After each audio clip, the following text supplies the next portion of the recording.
Eu quero convidá-lo a abrir outra vez a sua Bíblia na primeira epístola que o apóstolo Paulo escreveu aos Coríntios, no capítulo 10, onde nós iremos ler do versículo 1 em diante, o texto que tomaremos como base para a nossa meditação nesta noite. 1 Coríntios, capítulo 10, no verso 1 em diante, que diz assim: Ora, irmãos, não quero que ignoreis que nossos pais estiveram todos debaixo da nuvem, e todos passaram pelo mar, e todos foram batizados em Moisés na nuvem e no mar, e todos comeram de um mesmo manjar espiritual, e beberam todos de uma mesma bebida espiritual, porque bebiam da pedra espiritual que os seguia, e a pedra era Cristo.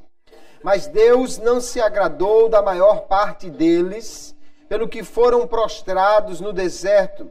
E essas coisas foram-nos feitas em figura, para que não cobicemos as coisas más como eles cobiçaram.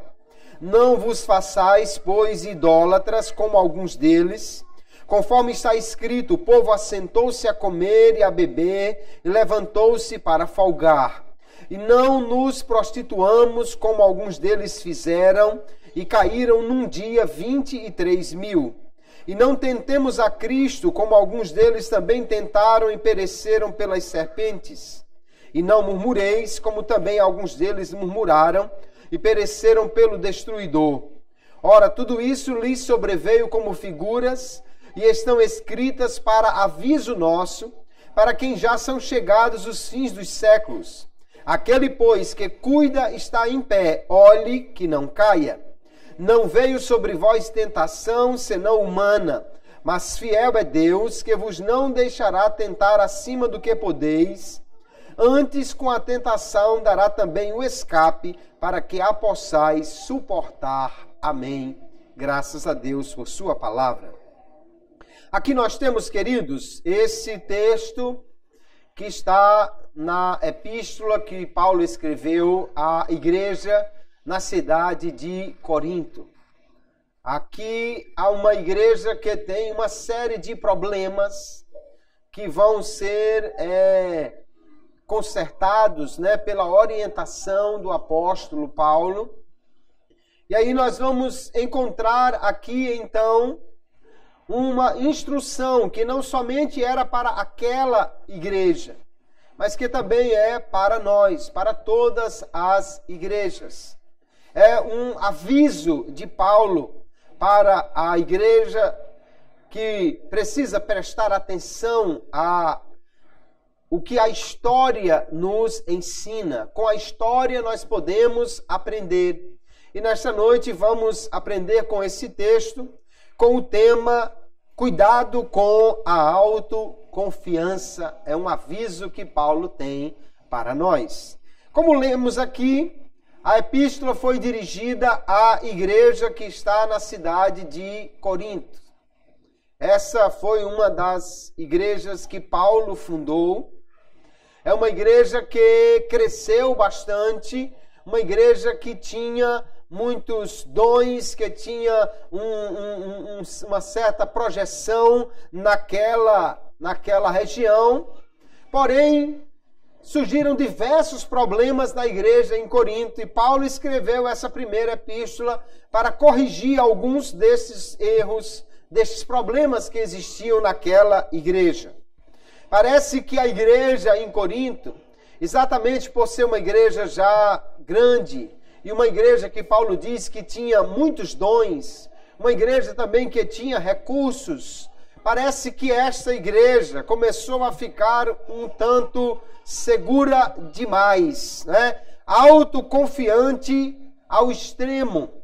Talvez dizendo, não, nós temos a bênção de Deus, aqui o Espírito Santo trabalha de muitas maneiras, nós temos os dons espirituais, nós temos tantas bênçãos, nós temos a riqueza, nós temos aqui muita coisa, nós já fomos batizados, já fomos declaradamente imersos nesta água que simboliza a imersão no corpo de Cristo, nós temos, portanto, já uma segurança, de forma que, ainda que alguma coisa suceda no meio da igreja, isso não vai ser um problema para a nossa caminhada espiritual. Parece que havia uma autoconfiança exagerada nesta igreja. O apóstolo Paulo, então, vai usar uma ilustração da história de Israel. Ele vai pegar um momento quando Israel está atravessando o deserto em direção à terra prometida e vai daí tomar, então, uma série de episódios para fazer um alerta àquela igreja e a todas as igrejas que evitem esta pretensa segurança e que tenham cuidado em fazer algumas coisas para não cair. Porque os israelitas tiveram esse mesmo tipo de autoconfiança exagerada e caíram. Não vigiaram em diversas coisas e caíram. Então a orientação de Paulo, que ele vai fazer por meio desta ilustração da história, é que nós também precisamos ter cuidado.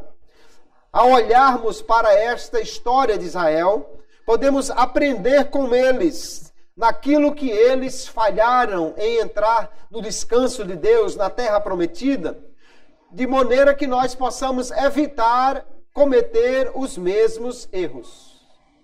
Paulo diz que estas coisas que aconteceram a Israel são como uma figura para nós e um aviso, ele diz, para aqueles que estão no tempo do fim ou para quem já são chegados os fins dos séculos. Ele entende que tudo aquilo que Israel passou é também uma figura para a igreja que está vivendo esta era dos últimos dias, a era cristã. E, portanto, precisamos olhar para estes textos, ou para este texto com cuidado, para evitarmos os erros que eles cometeram. Vamos dar uma olhada aqui, com muita calma, para entender o que o apóstolo está mostrando que aconteceu com Israel, a fim de nós tomarmos então este exemplo para nós. Primeiro, ele mostra que Israel saiu do Egito em direção à terra prometida e eles receberam muitas bênçãos de Deus, mesmo ali na travessia no deserto. Por exemplo, ele diz no verso 1 que os pais, os israelitas, estiveram debaixo da nuvem. Havia constantemente sobre o povo de Israel uma nuvem que os cobria e que fornecia constantemente, em primeiro lugar, uma proteção contra o sol escaldante do deserto. Já imaginou se onde você andasse, tivesse uma nuvem sobre a sua cabeça fazendo sombra, você nunca andasse no sol? Além do mais, a nuvem era a direção de Deus. Quando a nuvem parava, eles paravam e montavam acampamento. Quando era hora de se levantar e na direção que eles deveriam ir, a nuvem ia naquela direção. Não era uma nuvem comum, era algo sobrenatural. As nuvens não seguem qualquer rumo, elas são impelidas pelo vento, levadas pelo vento. Esta poderia ir contra o vento, porque ia na direção que Deus queria que eles caminhassem. Então havia aqui uma bênção. Vejam o texto de Êxodo 13, 21. E o Senhor ia adiante deles, de dia numa coluna de nuvem para os guiar pelo caminho, e de noite numa coluna de fogo para os alumiar, para que caminhassem de dia e de noite. Aquela nuvem não era apenas a proteção e a condução de Deus, mas era um símbolo, uma indicação da presença do próprio Deus com eles. A nuvem, bastava, se alguém duvidasse, será que Deus está aqui conosco? Bastava olhar para cima e ver a nuvem conduzindo eles no caminho certo, que saberia que o Senhor estava com eles. Era uma nuvem de dia e de noite uma coluna de fogo para aquecer no deserto, para afugentar animais, para iluminar. Eles tinham isso durante todo o tempo. Além do mais, Paulo diz aqui que eles também passaram pelo mar.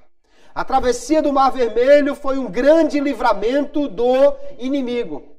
Quando eles saíram do Egito, O Egito era então a maior potência militar daquela região, e os egípcios ficam irados com tudo o que aconteceu, inclusive com a morte dos filhos, dos primogênitos, e seguem em perseguição ao povo de Israel.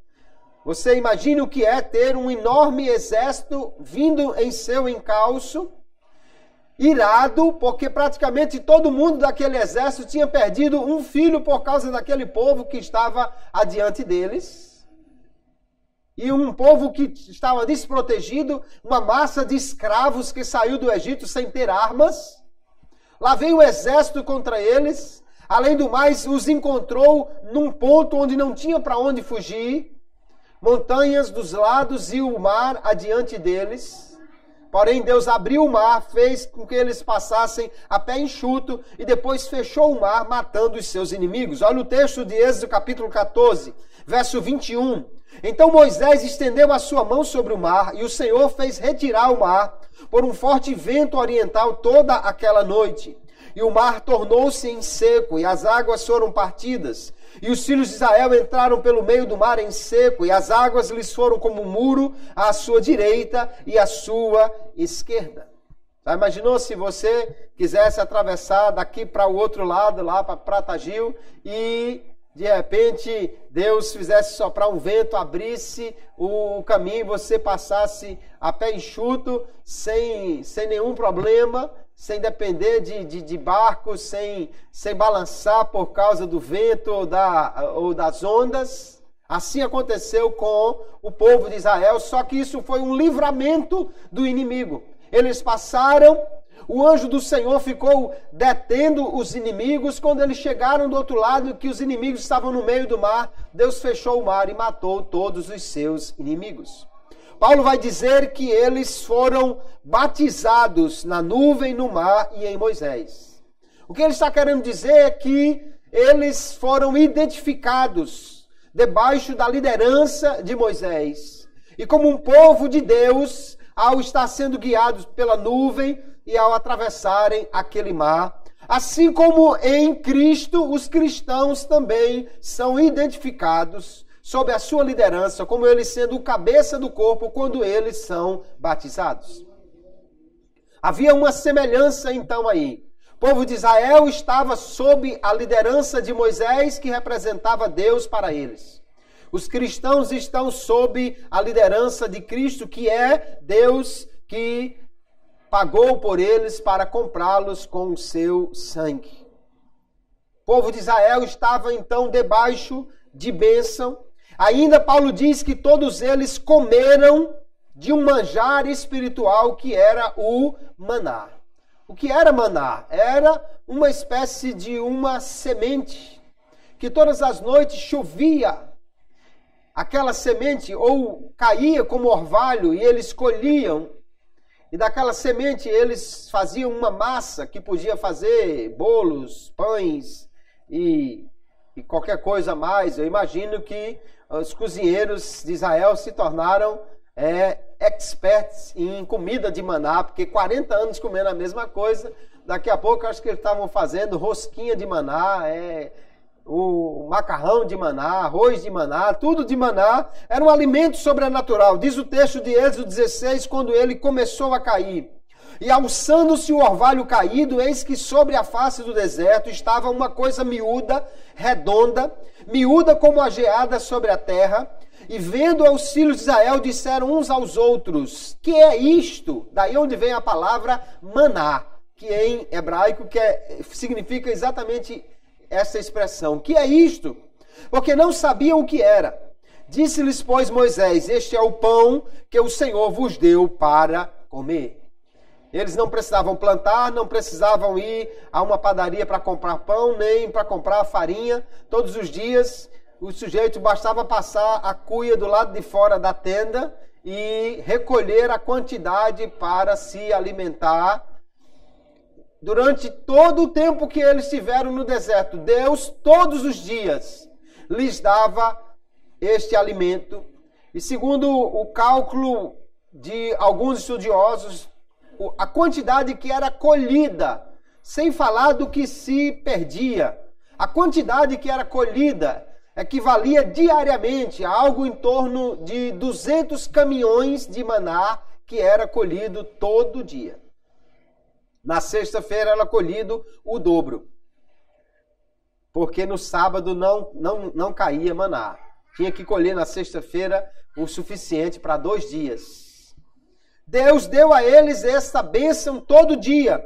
E quando eles precisaram, que não havia água num riacho, num rio, Deus trouxe água da rocha para eles beberem. Nós vamos ver lá em Êxodo 17:6, Deus prometendo: e eis que eu estarei ali diante de ti sobre a rocha em Horebe, e tu ferirás a rocha, e dela sairão águas, e o povo beberá. E Moisés assim o fez diante dos olhos dos anciãos de Israel.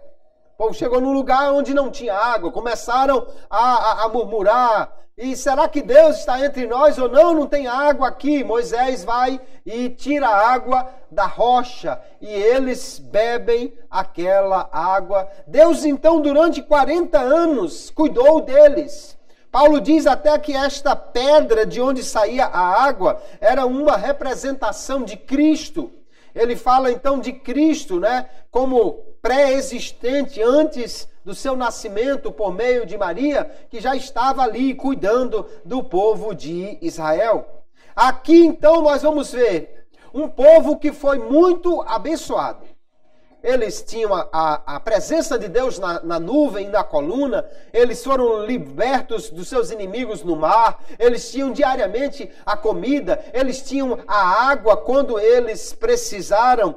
Tudo isso eles tiveram.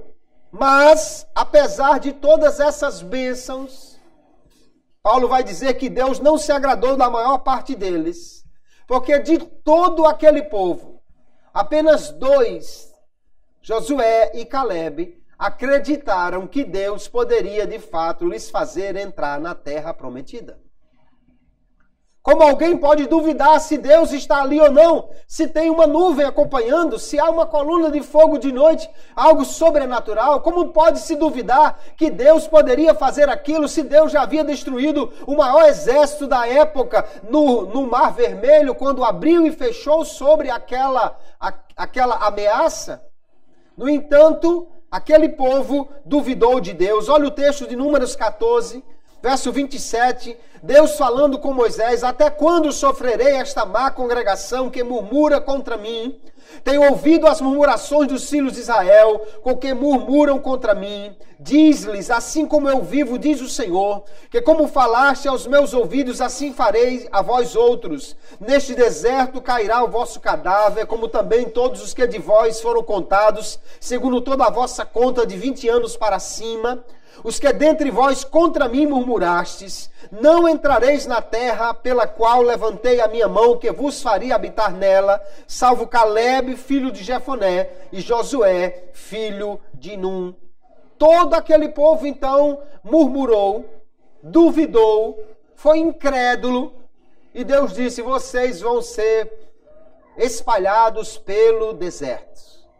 Deus fez aquele povo voltar ao deserto, onde ficaram mais 38 anos, até que toda aquela geração morresse. Se você fizer as contas da quantidade de homens que eram aqui, e a quantidade que morreram então nesses 38 anos, todos os dias havia aproximadamente 100 sepultamentos no deserto. Por isso que Paulo vai dizer que eles foram prostrados no deserto. Eles foram espalhados no deserto. Por causa da incredulidade deles. Mas não era o povo de Deus. Não era o povo escolhido de Deus. Não era o povo que Deus prometeu que lhes daria a terra prometida.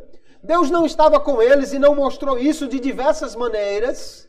Sim, porém o que Paulo está querendo mostrar aqui é que mesmo para os escolhidos de Deus, há perigos que eles precisam ter cuidado.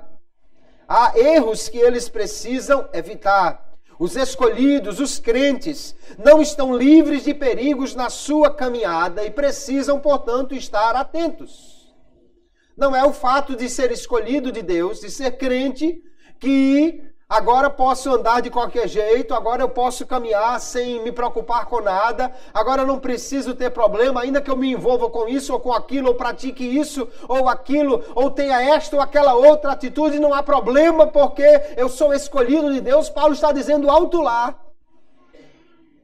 E ele vai chegar no verso 12 com a sua máxima, o resumo do que ele quer dizer, quando proclama: aquele que pensa que está em pé, olhe que não caia. Então, os privilégios que Deus concede ao seu povo não os isenta de tentações, nem da responsabilidade de vigiar, nem da necessidade de buscar viver de uma maneira que agrade ao Senhor em todas as coisas. Somos escolhidos de Deus, somos eleitos de Deus, somos crentes em Jesus, amém. Mas isso também nos leva a meditarmos sobre a necessidade de estarmos vigilantes, de não nos envolvermos em certas coisas e de vivermos para agradar ao Senhor. Apesar de todos esses privilégios, de todas essas bênçãos, da presença de Deus no meio deles, aquele povo fracassou terrivelmente. O povo de Israel fracassou totalmente. Eles murmuraram 10 vezes. É Deus quem vai dizer. Esse povo já murmurou contra mim 10 vezes. Quando Deus está contando as vezes que alguém fez alguma coisa de errado, o negócio está pegando. E Deus está contando porque eles estão fazendo isso continuadamente. Aquele povo fracassou. E Paulo então vai usar isso, queridos, essa história de fracasso do povo de Israel, como um aviso para nós. Ele vai tomar essa história para que nós possamos olhar para ela e não cometer os mesmos erros. Ou como Paulo diz no verso 6 aqui, que nós não cobicemos as coisas más, que nós não desejemos as coisas erradas, as coisas que Deus não deu, as coisas que não são para a glória de Deus, nem para a nossa edificação. Aquele povo cobiçou coisas que Deus não queria para eles. Aquele povo tinha uma aspiração, um desejo apenas de satisfazer os seus prazeres, as suas necessidades. Estavam descontentes com Deus, mesmo apesar de tudo que Deus fez por eles. E nós precisamos então tomar cuidado para não cairmos nos mesmos erros. Vamos olhar então quais são os erros, ou quais são as coisas que Paulo vai dizer que nós não façamos como eles fizeram. A primeira coisa, no verso 7, Paulo diz: não vos façais, pois, idólatras. Então o primeiro perigo aqui é o perigo da idolatria. Quando foi que Israel caiu na idolatria? Logo que eles chegaram no Monte Sinai, Moisés subiu ao monte para receber de Deus as tábuas da lei. E Moisés ficou lá 40 dias no monte. O monte fumegava. Havia uma nuvem espessa sobre o monte, da qual saíam trovões, raios. O monte tremia, ninguém podia entrar naquele monte. Moisés estava lá. Passou um dia, 2, 3, uma semana, um mês, 40 dias. E porque Moisés não desceu, mas o monte continuava fumegando, o monte continuava em movimento, em tremor. O povo disse: esse Moisés não desce mais não. E agora, vamos fazer alguma coisa. E o que eles fizeram? Convocaram Arão, que pegou partes de ouro do povo e fez um bezerro ao qual eles adoraram. Olha o texto de Êxodo capítulo 32, verso 6. E no dia seguinte madrugaram e ofereceram holocaustos e trouxeram ofertas pacíficas, e o povo assentou-se a comer e a beber. Depois levantaram-se a folgar. Então disse o Senhor a Moisés, Deus está falando com Moisés que está lá no monte, e Deus diz: vai e desce, porque o teu povo que fizeste subir do Egito se tem corrompido, e depressa se tem desviado do caminho que eu lhes tinha ordenado. Fizeram para si um bezerro de fundição, e perante ele se inclinaram e sacrificaram-lhe e disseram: estes são os teus deuses, ó Israel, que te tiraram da terra do Egito. Rapidamente o povo, só porque Moisés não desceu do monte, talvez no tempo que eles queriam, eles fizeram um bezerro. Arão diz, não, eu joguei o ouro no fogo e saiu esse bezerro. Coisa nenhuma. Era um bezerro fundido, alguém preparou aquilo, fez um molde, derreteu o ouro, ou depois do ouro pronto, bateu para moldar e fez um bezerro. E o pior de tudo, não foi apenas fazer o bezerro, mas adorar a ele como se fosse ele que tivesse tirado o povo do Egito. O que é um ídolo? Alguém pode dizer assim, não, eu jamais irei me prostrar diante de um ídolo. O ídolo é qualquer coisa que você adora, que você cultua, que você venera.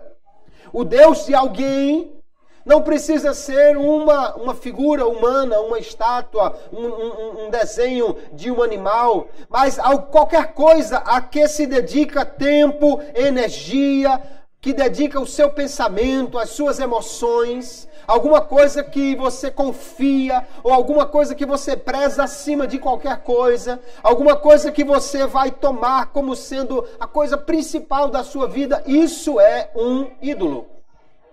Isso é um ídolo. E o grande problema que Paulo vai denunciar em Romanos capítulo 1 é quando se deixa de adorar a Deus, que é o Criador, para se adorar a qualquer criatura. Qualquer que seja. Qualquer coisa que tome o lugar do Criador se torna um ídolo. Veja em Romanos capítulo 1, verso 22, dizendo-se sábios, diz Paulo, tornaram-se loucos ou sem entendimento, e mudaram a glória do Deus incorruptível em semelhança da imagem de homem corruptível e de aves, e de quadrúpedes e de répteis. Deus abomina então toda a idolatria. Seja a figura de um homem, seja a figura de uma mulher, seja a figura de um animal, seja qualquer coisa que não seja o próprio Deus. Deus abomina este tipo de veneração. Isso é tirar Deus de cena, do primeiro lugar, e atribuir ao outro, a uma coisa qualquer, o benefício que se tem recebido. O pior não foi só fazer o bezerro, eu já disse. O pior foi fazer o bezerro, se prostrar diante dele e dizer, foi ele quem nos tirou do Egito. Aquele bezerro que eles acabaram de fazer. Esta é a loucura da idolatria que os homens não conseguem ver. O sujeito fabrica o ídolo e depois atribui a ele um poder, sendo que ele acabou de fabricar aquele mesmo ídolo. Aqui então há um problema muito sério, queridos. Idolatria é quando nós colocamos alguma coisa no lugar de Deus. E ainda por cima, quando atribuímos a isto as bênçãos que temos recebido. Quando atribuímos a qualquer coisa que não seja Deus, o nosso bem-estar, a bênção, aquilo que nós temos recebido, a prosperidade ou qualquer outra coisa, nós estamos fazendo disso um ídolo. Assim, alguém pode idolatrar um emprego, alguém pode idolatrar um bem, um automóvel, um carro, qualquer coisa. Alguém pode idolatrar um filho, pode idolatrar a si mesmo, pode idolatrar qualquer coisa, desde que isso tome o primeiro lugar, o lugar que é de Deus. A Bíblia vai dizer que o avarento é um idólatra, ou seja, coloca o dinheiro como sendo o seu Deus. E há muitas e muitas pessoas assim. Se ele tem dinheiro, ele está feliz. Se ele não tem, ele está triste. Se ele tem dinheiro, ele acha que tem futuro. Se ele não tem, ele está desesperado. Se ele tem dinheiro, ele acha que as coisas estão indo bem. Se ele não tem, ele acha que o seu futuro é o pior possível. O verdadeiro crente é aquele que confia em Deus e não no dinheiro, nem no seu emprego, nem no seu irmão, nem no seu filho, nem no seu pai, nem em ninguém a não ser em Deus. Ele é aquele digno de adoração e de louvor, é a fonte das nossas bênçãos e com ele nós temos todas as coisas. O povo de Israel caiu na idolatria. E aqui há então um aviso para mim, um aviso para você, um aviso para a igreja, para fugirmos da idolatria. A idolatria aqui causou um problema no meio do povo. O povo começou a beber e logo caiu num culto de libertinagem. Porque há uma forte relação entre idolatria e prostituição. Porque a idolatria é uma prostituição espiritual. quando tira-se a confiança em Deus, a fé em Deus, e se coloca em alguma outra coisa. A idolatria muitas vezes é relatada, então, pelos profetas como sendo infidelidade, como sendo um ato de traição a Deus. Deus realmente abomina a idolatria, porque imagine você fazer uma coisa muito grande por alguém. Imagine um pai que criou um filho com tudo o que ele pôde, lhe deu do bom e do melhor. E quando esse filho crescer, ele negar e dizer, não, meu pai nunca me deu nada, quem dava tudo era o político fulano de tal. Como o pai se sentiria? Assim Deus abomina a idolatria. Ele vai dizer, por exemplo, a Jeroboão, lá no primeiro livro dos Reis, capítulo 14, você me jogou para trás das suas costas. Quando ele deixou de confiar em Deus para confiar num ídolo. No templo pagão, nos templos pagãos, existia também a adoração aos deuses que traziam prosperidade, que geralmente estavam envolvidos com bacanais, com rituais que envolviam prostituição. Em Corinto, isso havia aos montes. O verbo corintizar era uma espécie de sinônimo de cair na gandaia. Porque em Corinto havia muitos cultos que envolvia a prostituição. Há relato que em templos como o de Diana chegava-se a ter 1000 prostitutas cultuais trabalhando. E para alguém alcançar as bênçãos de prosperidade daquele Deus, teria que envolver-se com uma daquelas sacerdotisas que não passava de uma prostituta cultual. Aqui então há um perigo muito grande, porque a idolatria ela está provocando uma ira em Deus, já que alguém deixou de confiar nele para confiar em outra coisa, ou numa coisa qualquer. Aliás, a Bíblia é muito clara em dizer que a idolatria está vinculada à adoração aos demônios.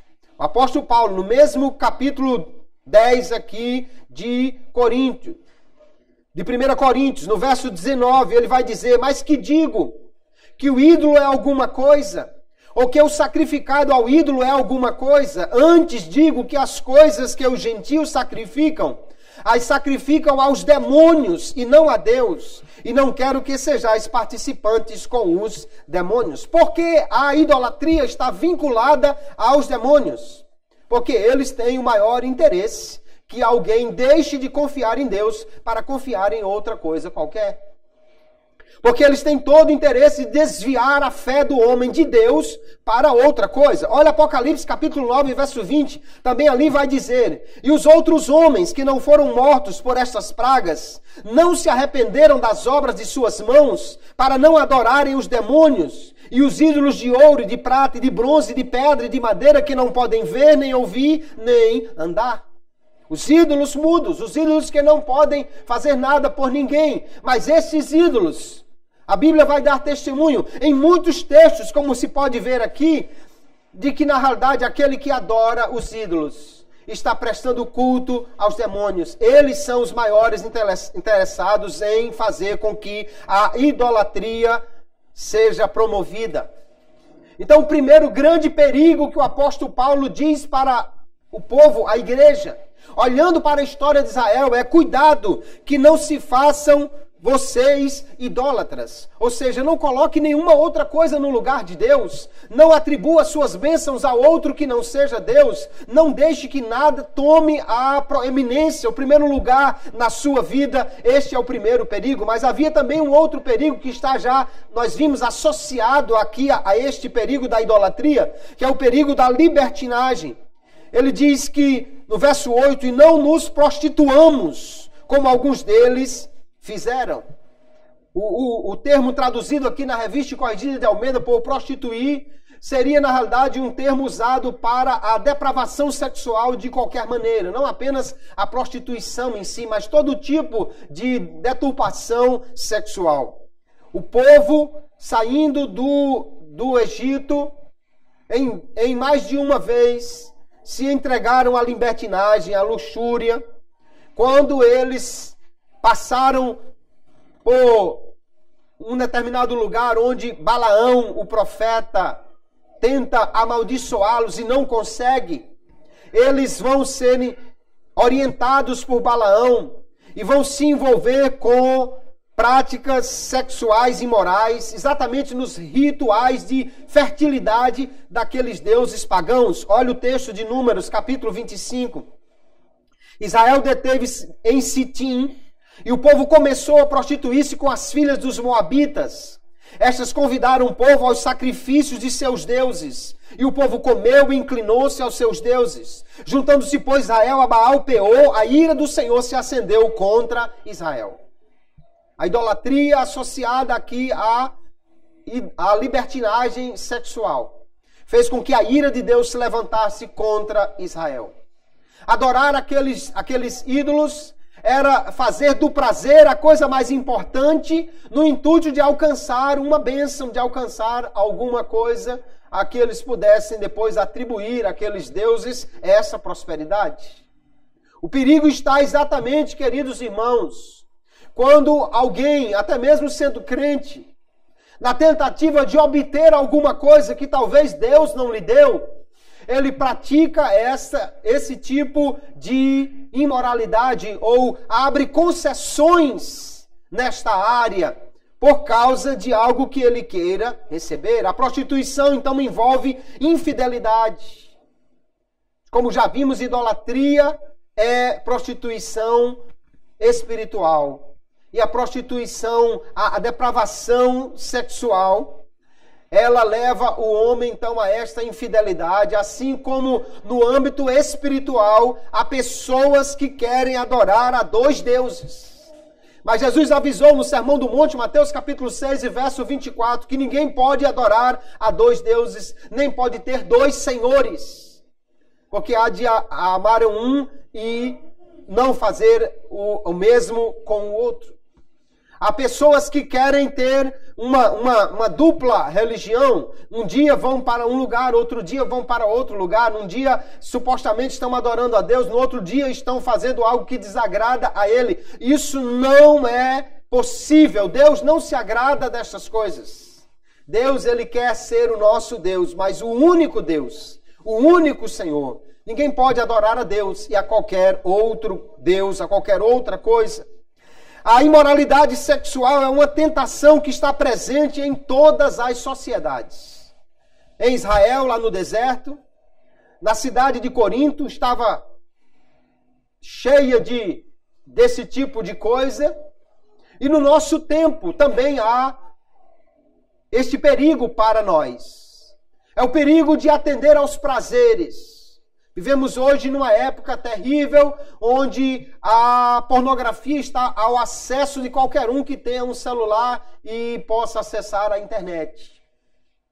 E é um dos acessos mais populares do mundo, é esse tipo de acesso. E como cristãos somos desafiados a sermos quadrados, retrógrados, ou o que quer que queiram chamar, mas não ceder a esse tipo de situação. Lá no texto de 2 Coríntios, capítulo 12, e o verso 21, nós vamos ver que lá em Corinto já tinha esse tipo de problema no meio da igreja. Olha o que texto Paulo diz, que quando for outra vez o meu Deus me humilhe para convosco, e chore por muitos daqueles que dantes pecaram, muitos da igreja que tinham pecado, e não se arrependeram da imundície e prostituição e desonestidade que cometeram. Naquela igreja já haviam problemas assim. Nós precisamos tomar cuidado, queridos irmãos, para não fazer concessões a este mundo. Nós vivemos numa época em que a exposição do corpo é algo que parece natural. Há um tempo atrás, a mulher famosa, a mulher que era admirada, era a mulher que se cobria. Hoje parece que para a mulher ser formosa, desejada ou ser apontada como uma beleza, ela precisa expor o seu corpo. E aí as academias e tudo mais trabalham para isso se tornar evidente, e as roupas e os decotes e as transparências e tudo mais são feitos para expor o corpo feminino e também masculino, para provocar desejo nas pessoas. Se fala da mulher que para o trânsito, né? Se fala da mulher que chama a atenção, como se fosse algo realmente extraordinário.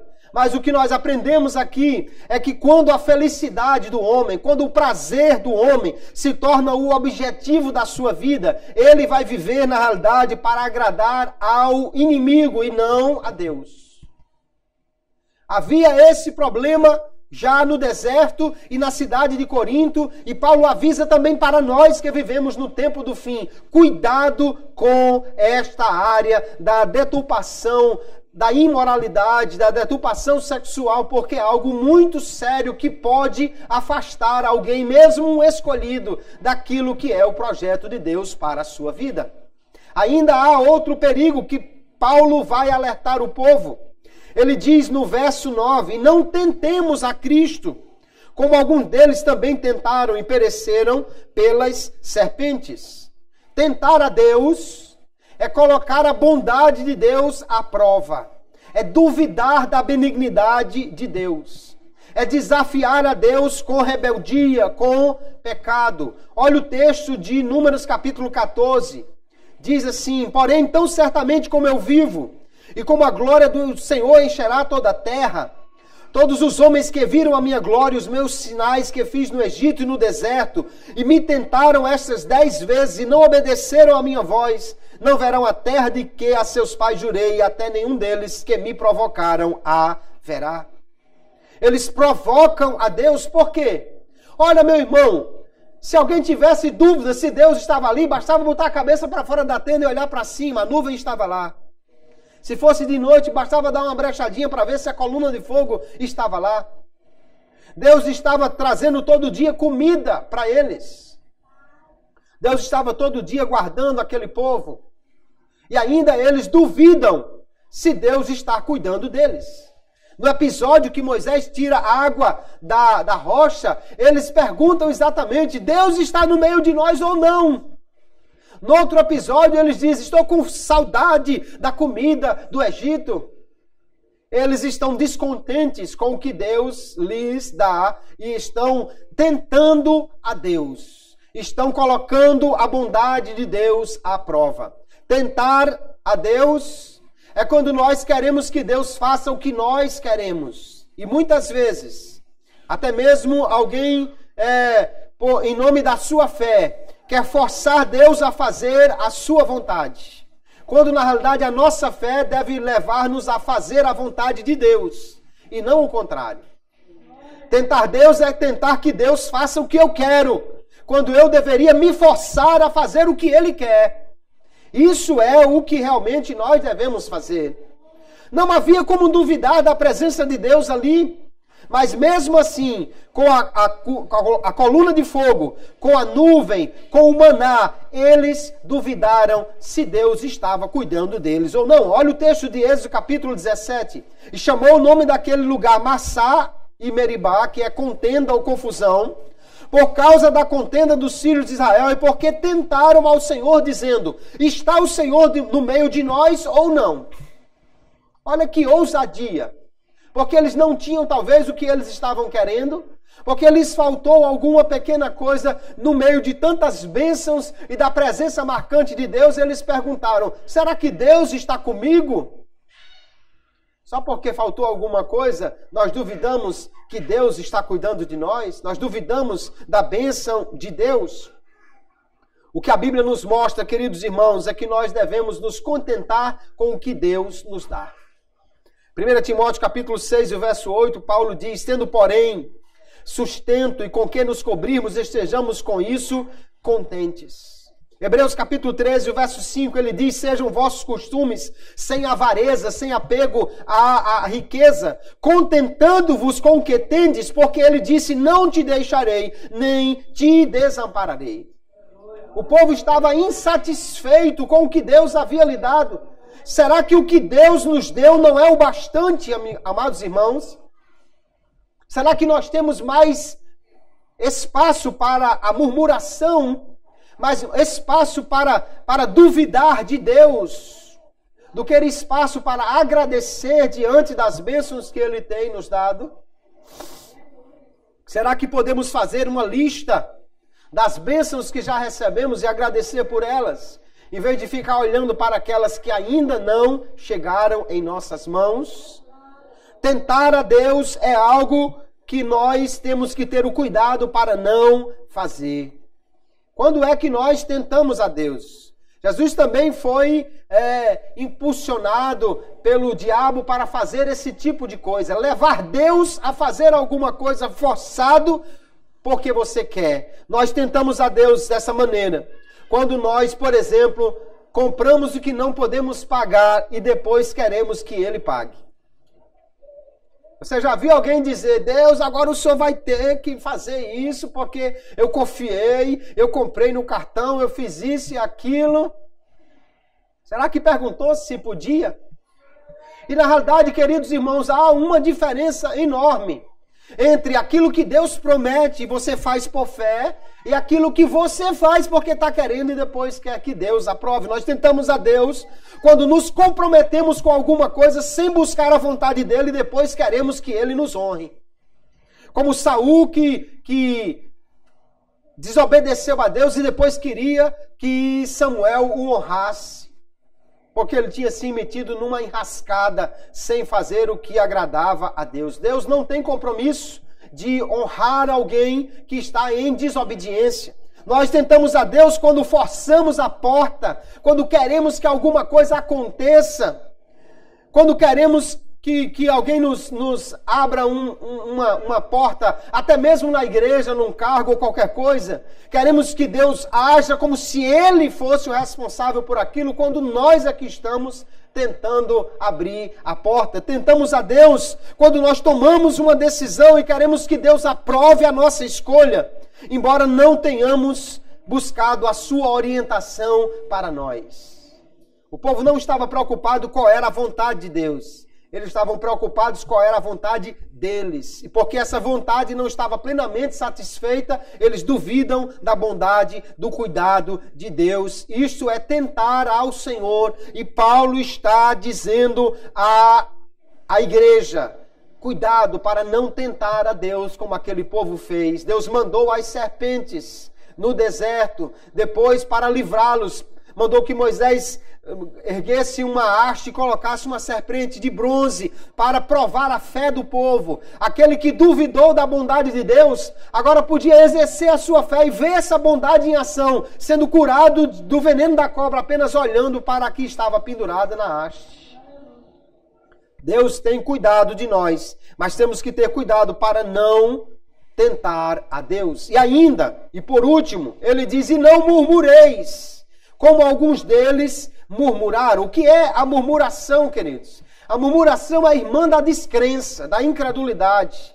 E ainda pior é que a murmuração, ela leva à crítica. Alguém fica num burburinho, fica falando baixo, fica comentando com um, com o outro, falando contra Deus, negando a bondade divina. No Salmo 106, o verso 24, o salmista diz: também desprezaram a terra aprazível, não creram na sua palavra. Ou seja, Deus havia dito que eles entrariam na terra prometida. Eles não creram nessa palavra, ainda ficaram murmurando. Deus nos trouxe para morrer no deserto. Era melhor ter morrido no Egito. Era melhor ter morrido lá no deserto.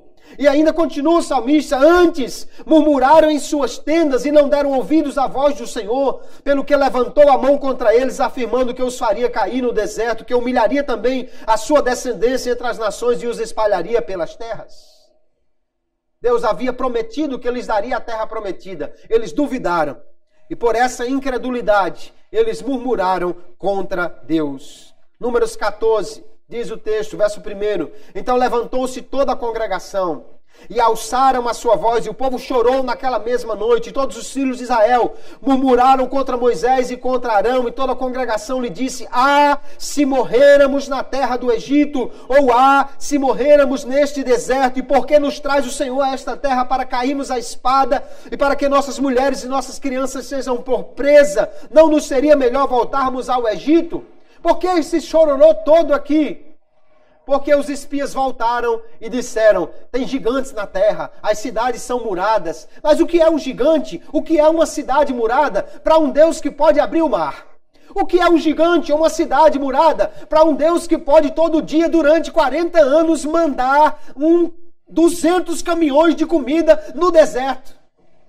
O que é uma muralha ou um gigante para um Deus que todos os dias guiava aquele povo numa nuvem e numa coluna de fogo? Ainda assim eles murmuraram contra Deus. Murmurar é criticar, é queixar-se, é lastimar em voz baixa, é resmungar, é o contrário de agradecer. Em vez de dizer: Deus, obrigado pela coluna, obrigado pela nuvem, obrigado por todas as bênçãos. E eu sei que o Deus que me deu essas bênçãos também me fará herdar a terra, conforme ele prometeu. Esse foi o discurso de Josué e de Calebe. Eles disseram: tem gigantes lá, mas diante do nosso Deus, eles são como pão dormido na nossa mão. Aquele pão seco que você aperta e ele se esfarela. Eles não são nada. Enquanto que os que tinham um olhar negativo disseram: nós somos como gafanhotos diante dele. Os que tinham um olhar positivo disseram: nada disso, eles são como um pão velho na nossa mão. Nós iremos destruí-los, porque o Deus que prometeu, ele está conosco e nos dará vitória. A Bíblia é cheia de histórias, queridos irmãos, de pessoas que, em vez de agradecer e de confiar em Deus, passam a murmurar. Jesus contou a parábola dos trabalhadores da vinha, onde o Senhor sai juntando trabalhadores logo cedo e mais tarde um pouquinho, e ainda mais tarde no final do dia. E depois ele começa a pagar dos últimos para os primeiros. Aos que começaram a trabalhar mais tarde, ele pagou o dia inteiro.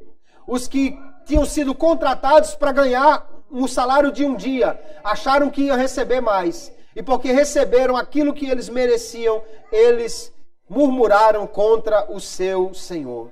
Isso é grave, irmãos. Sabe por quê? Porque se naquela parábola eles receberam o que mereciam, nós não temos recebido de Deus o que nós merecemos, não. Nós temos recebido muito mais. Porque se Deus fosse nos dar apenas o que nós merecemos, todos nós já deveríamos estar mortos. Deus nos dá muito mais do que nós merecemos.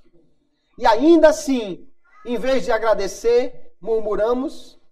Em vez de louvar a Deus e confiar que Ele vai fazer, que Ele vai dar o que ainda não chegou, que Ele vai cumprir a sua promessa, porque Ele é fiel, nós reclamamos.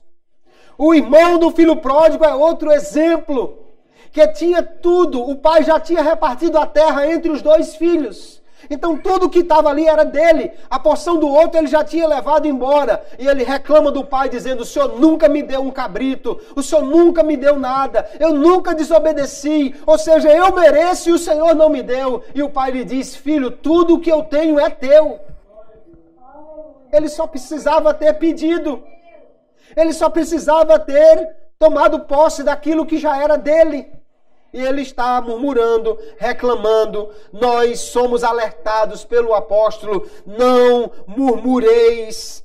Muitos deles murmuraram e pereceram pelo destruidor. Então isso, queridos irmãos, é um aviso para nós. Paulo diz isso como um alerta para os crentes. Nós que vivemos no tempo do fim, porque a Bíblia Sagrada, ela é inspirada por Deus, e Paulo escrevendo a Timóteo na 2ª Epístola, capítulo 3, diz que ela é inspirada para exortar, para corrigir, para nos dar uma direção correta. É a Bíblia que nos orienta, que nos mostra como nós devemos agir.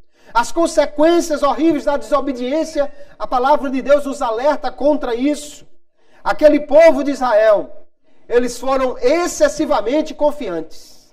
Nós somos o povo de Deus. E se envolveram com todas essas coisas e pereceram. se deixaram envolver pelo pecado, pelas coisas que desagradam a Deus e morreram no deserto. Paulo olha para essa situação, olha para a situação da igreja de Corinto, que também estava pecando por uma excessiva confiança, e vai dizer no verso 12, aquele que pensa que está em pé, olhe que não caia. Nós não podemos, queridos irmãos, achar que só porque estamos na igreja, ou só porque fomos batizados, ou só porque estamos louvando a Deus, ou só porque recebemos bênçãos ou dons, ou qualquer outra coisa da parte de Deus, isso nos torna imunes aos perigos que existem por aí. Não, Jesus mandou que nós vigiássemos, porque temos que ter o cuidado. Os crentes em Corinto também eram participantes de muitas bênçãos. Eles tinham muitas bênçãos espirituais. Tinham Cristo, tinha sua obra, tinha o seu Espírito, a sua palavra. Assim como o povo de Israel no deserto também tinha muitas bênçãos. Mas Deus não se agradou do povo no deserto. E diz que não se agradou dele exatamente porque lhes faltou a fé, a confiança, a fidelidade. Ter bênçãos de Deus é maravilhoso. Mas exatamente porque temos bênçãos, nós precisamos ser fiéis, perseverar na fé, trazer ao coração cada dia a necessidade de vigiar, de buscar ao Senhor para fazer aquilo que lhe agrada. Este é um aviso para nós e nós temos que parar um pouco para pensar. Será que estamos fazendo algo que Israel fez, ou algo do tipo que eles fizeram? Os cristãos podem ser rejeitados da mesma maneira se tornarem infiéis. Porque a promessa de Deus é para os fiéis. Nós só estamos em Cristo pela fé e só permanecemos nele pela fé. A abundância de bênçãos não é uma garantia de salvação incondicional. Há uma condição. A condição não é por causa só da bênção. A condição é permanecer em Deus com ou sem a bênção. Se a bênção já chegou, ou se todas as bênçãos que você quer já chegou, amém. Se não chegou ainda, permaneça fiel, permaneça crendo, permaneça buscando, permaneça esperando, permaneça em Cristo, porque a fidelidade será recompensada, mas a desobediência receberá a punição. Isto vale para todo o tempo. Havia uma igreja na cidade de Sardes. E a história daquela cidade era conhecida. A cidade de Sardes ficava numa montanha rochosa. E eles achavam que ninguém conseguia furar a sua muralha. Eles achavam que ninguém podia vencer aquela muralha. Eles estavam num ponto geográfico tão bem encaixado, num alto, que achavam que era impossível um exército entrar ali. Mas no ano 546 a.C., o exército persa cercou a cidade. E eles estavam tão seguros que eles jamais conseguiriam entrar, que não colocaram nem o exército para ficar vigiando.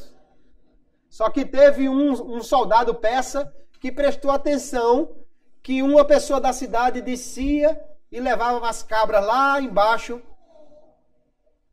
E alguém pensou, tem algum buraco nessa muralha. Como é que esse camarada sai para buscar as cabras lá fora? E foram atrás e encontraram uma abertura na muralha. Entraram de noite e tomaram toda a cidade. E sabendo dessa história, Jesus vai alertar aos crentes da cidade de Sardes contra a excessiva autoconfiança. Olha como ele diz: lembra-te, pois, do que tens recebido e do que tens ouvido, e guarda-o e arrepende-te. E se não vigiares, virei sobre ti como um ladrão, e não saberás a que hora sobre ti virei. O povo daquela cidade, na sua história, era excessivamente autoconfiante. Achava que nada poderia derrubá-los, nada poderia tirá-los da sua posição de segurança, e falharam exatamente por isso. E Deus está aqui alertando Cristo por meio da carta que João recebe para aquela igreja. Tenha cuidado, Não basta só você estar numa posição de segurança. Lembre-se do que você tem recebido, do que você tem ouvido, das palavras que você tem ouvido e guarde essas palavras. Não adianta de nada, queridos, a gente ter uma Bíblia maior que tiver, se a gente não ler e principalmente se não colocar em prática essa palavra. Não adianta de nada toda semana a gente receber uma orientação da palavra de Deus se nós não trouxermos isto ao coração para cumprir. Então Deus vai dizer, lembre-se do que você recebeu e ouviu e guarda. Porque senão a destruição chegará como um ladrão e você não vai saber nem a que hora eu virei. Ou numa linguagem mais coloquial, Jesus podia dizer, você não vai anotar nem a placa do caminhão que vai lhe atropelar. Há uma necessidade de vigiar. Agora Paulo conclui toda essa história dizendo assim, olha, nenhuma tentação que veio sobre nós é uma tentação sobre-humana. Mas toda tentação que nós recebemos é uma tentação do mesmo tipo que qualquer homem enfrenta. São tentações humanas, ou seja, são tentações que os homens, que as pessoas de uma maneira em geral passam. Há crentes que pensam que eles são mais prováveis do que os outros, mais tentados do que os outros, passam mais tribulação do que os outros, eles são mais perseguidos do que os outros, eles são mais vulneráveis do que os outros. Paulo diz, não, nenhuma tentação veio sobre nós senão humana. Ou seja, tentação que é de homem mesmo, é de coisa que há muitos crentes na face da terra que experimentam os mesmos tipos de tentação. Eles já venceram esse tipo de tentação, eles já passaram por esse tipo de coisa e com a graça de Deus foram vencedores vitoriosos. Se eles venceram, nós poderemos vencer também. Aleluia. Aliás, a promessa que ele traz é que Deus é fiel e Ele não nos deixará tentar acima do que nós podemos suportar, mas dará também o escape. Mas o escape aqui não quer dizer algo automático. Quando vem a tentação, aí Deus lhe arrebata. Não, Ele mostra uma saída. Mas você precisa exatamente observar esta saída para aproveitá-la. Então, queridos irmãos, nós estamos seguros em Cristo. Estamos salvos em Cristo. Mas ainda como crentes, povo escolhido de Deus, nós temos tentações, provações, perigos diante de nós. Se alguém achar que está tão seguro que não vai enfrentar nenhum tipo de dificuldade, esse vai ficar enfraquecido. Porque a tentação ela é real, a provação ela vem. Se nós não vigiarmos, nós nos colocaremos em situação de fragilidade. Por isso Paulo alerta dizendo, aquele que pensa que está em pé. Porque pode ser que alguém pense que está em pé e já está inclinado para cair. Aquele que pensa que está em pé, ele diz, olhe que não caia. As nossas tentações, no entanto, têm uma saída. É como alguém, a ideia de Paulo aqui é como alguém que está cercado por um exército. Mas de repente olha e tem uma brecha aqui que dá para fugir, que dá para escapar. Deus é fiel. Ele permite a tentação, mas nos dá o escape. Mas nós precisamos estar alerta para sabermos qual é o escape e usarmos esse escape de Deus.